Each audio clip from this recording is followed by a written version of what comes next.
اور لوگ یہ کہتے ہیں یہ تصائف فلائیں، یہ اللہ کی پکڑ میں آئے ہیں جب انہوں نے ختم نبوت کے خلاف چور دروازے سے، میں ساری قوم کو کہتا ہوں، چیلنج کرتا ہوں، سارے مولویوں نے ختم نبوت کے خلاف ووٹ دیا سوائے ایک شیخ رشید کے. سب مولویوں نے جس جگہ کہے میں ٹی وی پہ مناظرہ کرنے کے لیے تیار ہوں.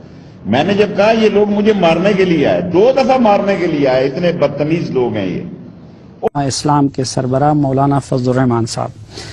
مولانا صاحب، یہ جو کمیٹی کی جو سفارشات آئی ہیں، اس کمیٹی کے آپ بھی ممبر تھے، اس پہ یہ دستخط آپ کا ہے؟ یہ جو آپ لوگ دستخط آپ کا ہے کہ لفظ چھیڑ کے مسئلے کو آپ کیوں گمبھیر کرنا چاہتے ہیں؟ جی، دستخط ہم نے کوئی چوری چھپے نہیں کیے. ہمارا ایک طریقہ کار رہا ہے، اور وہ طریقہ کار یہ ہے کہ ہم نے اس کو سیکرٹ رکھنا تھا، اور یہ ان کیمرہ تھا. ہمارے تحفظات کے بارے میں ہمیں بارہا یہ کہا گیا کہ باہر کوئی چیز نہیں جانی چاہیے. ہم نے کہا صاحب پھر ہم دستخط کیسے کریں؟ فرمایا کہ آپ نے تحفظات جو ہیں پارلیمنٹ میں دینی ہے.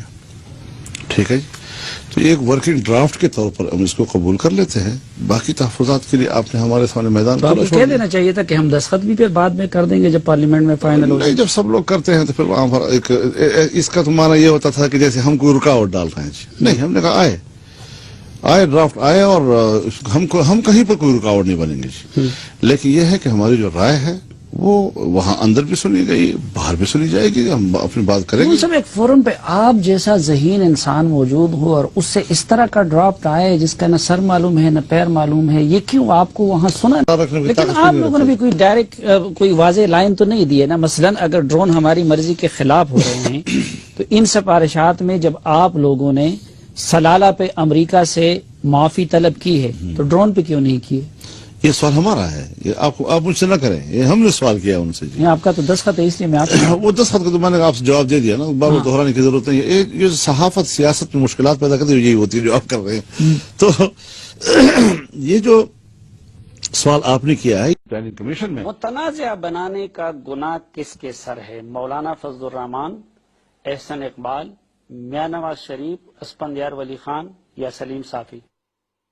دیکھیے میں اس طرح کرخت قسم کا الزام تو کسی پہ لگانے کے لیے تیار نہیں ہوں، لیکن اتنا ضرور ہے کہ پہلے جو ہمارے تصورات تھے اور جس ویژن کو ہم جانتے تھے میاں صاحب کی حکومت میں، بہرحال ہم پر یہ بات واضح ہوئی کہ راستہ بدلا ہوا نظر آ رہا تھا. جی، اور تبھی تو پھر ایک تحریک اٹھی، ورنہ کیا ضرورت تھی؟ تو اس لحاظ سے حکومت ذمہ دار ہے نا، ظاہر ہے متنازع بنانے کی ذمہ دار حکومت ہے. کسی حد تک ذمہ داری ضرور ہے ان کے اوپر. کیوں ہوئی، ان کے اندر یہ بات کیوں آئی، میں یہ تو نہیں کہوں گا کہ بری نیت تھی ہوگی، لیکن خطا ضرور ہوئی ہے ان سے. تو ایسی خطا کار حکومت کے ساتھ آپ بیٹھے کیوں ہیں؟ آگے چلے نا. نہیں، میں آگے کیسے چلوں گا جی؟